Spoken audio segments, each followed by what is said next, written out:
Should I buy a home right now? The answer is 1000% yes. And I'm going to give you my 4 reasons why I believe that. So please take a look and share any information that you feel that you agree with or disagree with, because this is a very important question right now in this market that we're in, even with the high interest rates. Let's go. Hey, Robert Tolnai here, your local realtor with Robert Tolnai Home Group.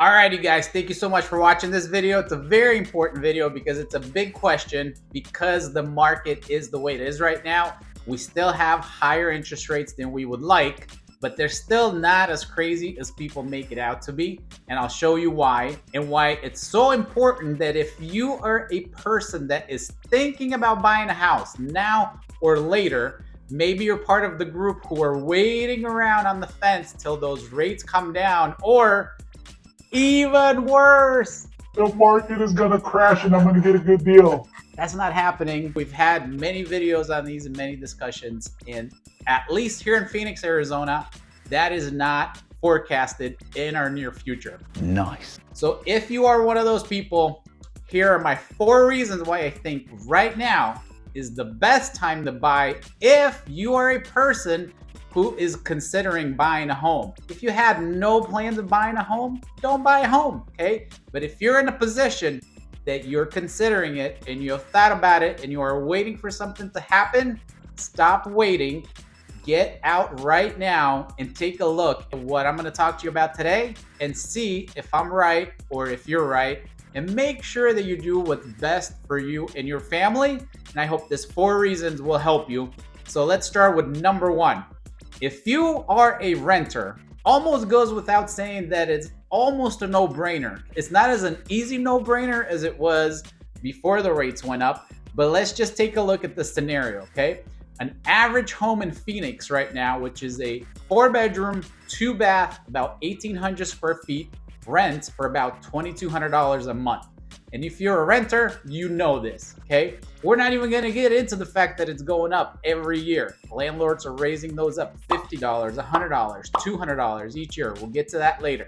But that's your average rent that you're paying right now. If you've been renting for a year, that's $24,000 going out the window or into a landlord's pocket, in the sense that you're paying off their mortgage and they keep getting richer. Their asset is getting paid off by you. But most likely, you are not only renting for 1 year, are you?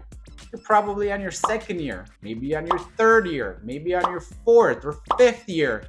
Guys, if you have been renting for 5 years, think about it. $48,000, $72,000, almost $100,000 over a 5-year period that you have thrown out the window, given it to a landlord who did what?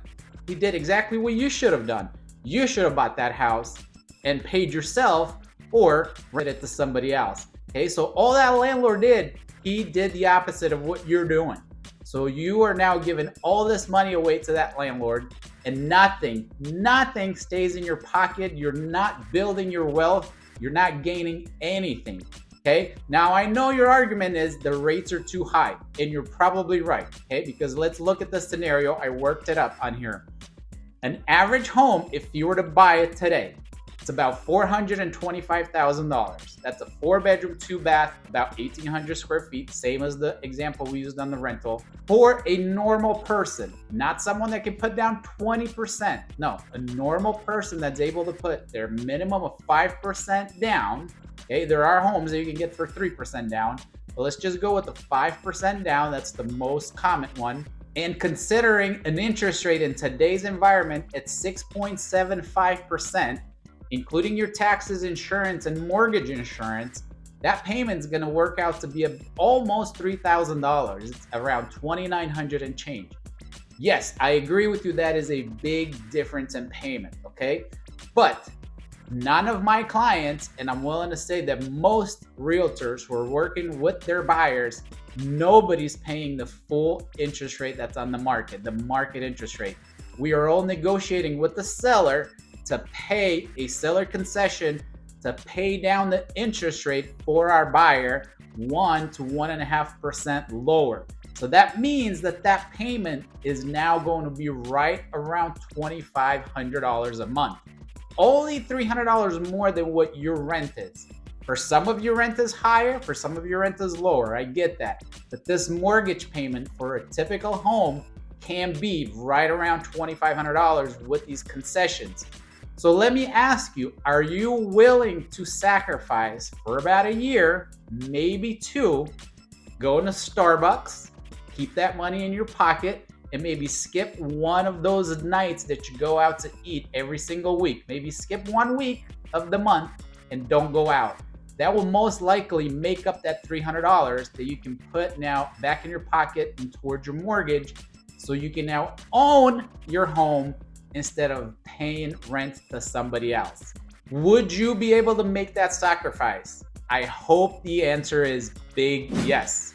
Number 2, buy now and start building your equity in your home instead of throwing away that money that we just talked about, $24,000 to $100,000 in rent over a 5-year period. Put it back in your equity, put it back in your home so you can start building your wealth, not somebody else's. Because we also know real estate prices will most likely go up over time. So if you look at any 10 to 12 year portion in history and see how much home prices have gone up in the last however many years. For us here in Phoenix, it's even crazier, guys. The last 6 to 9 years, home prices in Phoenix Metro and Maricopa County have gone up 60%. 60%, guys. I am not just putting numbers out. That is the numbers. Google it. And I have a chart that I can share with you anytime. Just reach out. Now, it's true, last year our prices started coming down. We lost about 13% in price devaluation from about June of February. And since February, prices have been going back up at a very slow rate, about 0.5% to 1% per month. And we're expecting that we're gonna make up that gap back probably by the end of the year, as homes are expected to continue to go up about 3 to 5% by the end of the year. So that is an amazing, amazing way for you to guarantee yourself that you're not throwing money away. If you're willing to make that little sacrifice for a year or two, where you stop spending some of that money on things that you don't actually need, but you just love. I love Starbucks, so I know it's not an easy sacrifice, but it will put you into your own home instead of giving your money away to a landlord. Now, we know here locally in Phoenix, and most economists and real estate data analysts do agree locally and nationwide that home prices are going to continue to go up. For us in Phoenix, especially because we still have a lot of people moving here, have a lot of companies still moving here. So the demand is going to continue to be high. Our supply is still low. We hope that that's going to change here in the next few months. But as long as that demand is higher than the supply that we have, prices are going to slowly continue to go up. So we're going to see that increase. That is better than renting, because renting is going to continue to increase for you as well, as the landlord will continue to increase rent, most likely year over year. With a mortgage, you are locked in, keeping your mortgage the same, or actually lowering your mortgage, which we'll talk about next. Number 3 is something that we've talked about many times recently, and that is the fact that you actually can marry the house, and we're only dating the interest rate that we're getting on the house. So how about this? Why not lock your price right now for a home that you're going to buy, because that prices are still here and they're going to continue to go up slowly. So let's lock this price for the house that you want right now, and then we're just going to date and float that high interest rate for a year or maybe 2.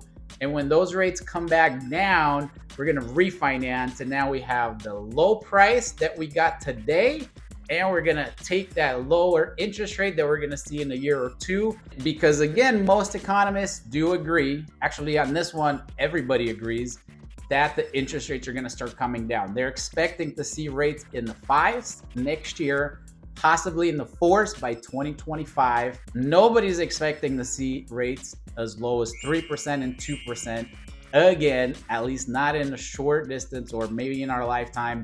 That was just a one-off crazy Hail Mary that was needed to save the economy during the pandemic. So nobody's expecting that, but we would love to see those 4% or even 5% back within the year or two when you can do that refinance and get the lower rate because you already locked in the price. If you buy now before everybody comes back on the market when the rates get lower and push up the pricing again like during the pandemic. Because guess what? That's exactly what's going to happen with the people that are waiting till the interest rates come back down. Because that's what everybody's doing. So if you wait till then, everybody's going to come back on the market and they're going to be fighting over the same house as you. We're going to be back to 5, 10, 20, 30 people fighting over the same house that you want, forcing you to overbid thousands and thousands and thousands of dollars over what the house is valued at or what it's worth, because everybody wants the same house and there's not many to go around. That's the position you're going to put yourself in if you wait like everybody else, instead of taking the time now to see if this is the right moment for you, if we can find the perfect home for you, where you might find one other person for the same house, maybe none, and giving you the chance to lock that dream home in at the price that we have right now, and then deal with the interest rate later when it comes back down. Because if you're able to do that, who wins? You buying right now, locking in the price and getting lower interest rate later, or the person that's going to wait like everybody else for the prices to go up crazy because the rates are coming down and bidding and overbidding everybody for the same house? Who is going to win in that scenario? That's right, you are doing the right thing for you right now, not in the future with everybody else. Number 4, this is the bonus that you need to talk to your accountant about, but as most of you probably know, owning your own house comes with some great tax advantages. Your interest rate can be a tax write-off or a tax deduction, along with other benefits that you need to talk to your accountant about and see how that works out and how that's going to benefit you. If you are a renter, your tax benefits are zero. Zilch, nada. It's the landlord who gets the tax benefit, not you. So I hope this information was helpful. If you disagree with any of these, please let me know, comment below, and I'd love to have a conversation with you. If you're ready to take a look and see if this is the right moment for you, just give me a call. Let's sit down, have a cup of coffee, discuss it. I'll answer any other questions that you have, and just at least make sure you eliminate any doubt before you let too much time go by and miss this great opportunity that we have right now. Thanks for watching. See you on the next one.